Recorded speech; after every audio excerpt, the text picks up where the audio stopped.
Bonjour, chers abonnés mensuels au Pep Talk. Alors, mon nom est Marilyn Bourgeois, je suis directrice chez Formax, l'équipe de conférenciers, formateurs et animateurs. Et si c'est moi aujourd'hui qui fais l'animation de cette entrevue, c'est tout simplement parce qu'on était rendu à interviewer notre intervieweur habituel. Alors, je reçois aujourd'hui l'autre côté du micro, Guy Bourgeois, qui est donc conférencier, formateur et président de l'équipe de conférenciers Formax. Donc, c'est à ton tour, Guy, d'être reçu aujourd'hui. Ça va bien? Bonjour Marilyn, ben oui, ça me fait tout drôle. Je tiens à noter que c'est une décision de l'équipe. Oui, Hein, c'est vous qui avez dit, ben là, il faudrait qu'on le fasse. Ça fait 4-5 ans qu'on ne l'a pas fait. J'ai dit, OK, exactement. comme J'ai dit, d'habitude, c'est je une bonne dis, idée. Puis après ça, on m'a dit, parfait, Marilyn, c'est toi qui l'interviewe. Puis là, j'ai dit, c'est intéressant comme idée. Alors, bon, je vais tenter d'être à la hauteur de tes questions habituelles. Mais j'ai décidé d'y aller pas trop compliqué. En fait, c'est Ariane, ma collègue, ma sœur aussi, qui a eu l'idée là, de parler en fait, de partir de notre événement annuel qui a eu lieu la semaine dernière. Donc, jeudi passé, là, on a eu, tu le sais, notre traditionnelle vitrine de conférenciers qui revient tous les 2 ans et qui est l'occasion pour nous, chez Formax, de présenter nos nouveaux conférenciers et des conférenciers qui étaient déjà chez nous, mais qui ont des nouvelles conférences à nos clients.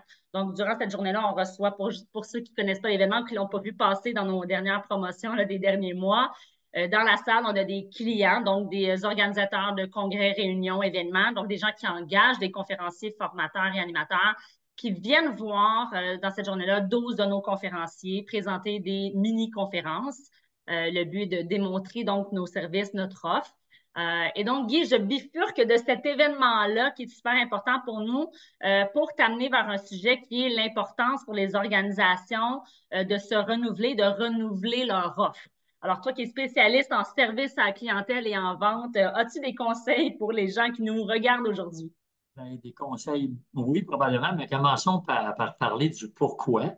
La réalité, pourquoi les entreprises doivent modifier, adapter, mettre à jour leur offre, c'est parce que les consommateurs le veulent. La réalité, les entreprises ou les organisations vont toujours s'adapter aux consommateurs. Quand je dis qu'ils le veulent, c'est que c'est dans la nature humaine de vouloir posséder, acheter, améliorer quelque chose de nouveau. Donc, des fois, j'en suis toujours surpris, mais à chaque année, là, à la télé ou ailleurs, on va entendre la couleur tendance de l'année est.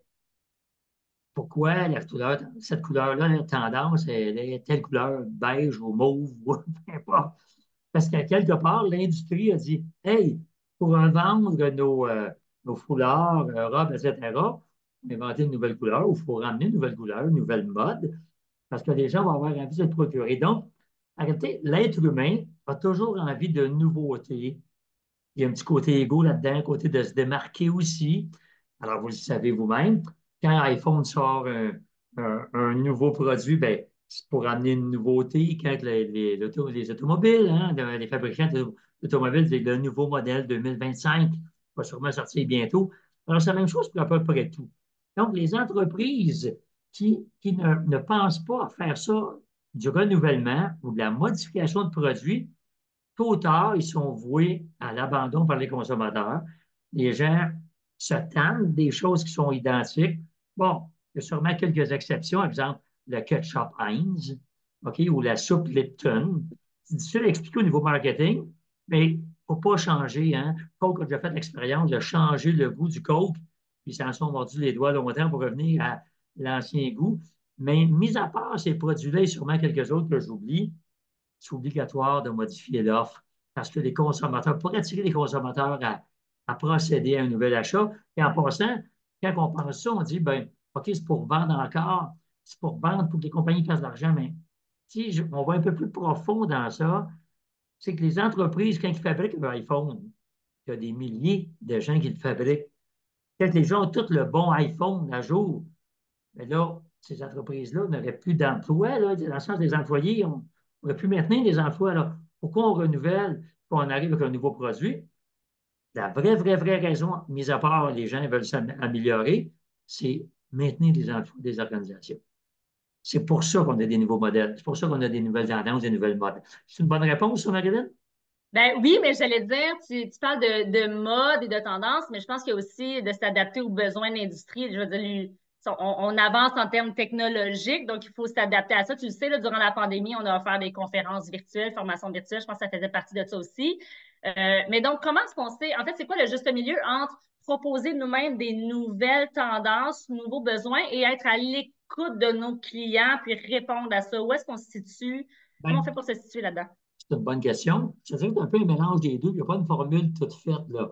La plupart des organisations vont faire des sondages auprès de leurs consommateurs ou de leurs acheteurs éventuels, à savoir quel type de produit ils aimeraient, quelle amélioration ils aimeraient avoir.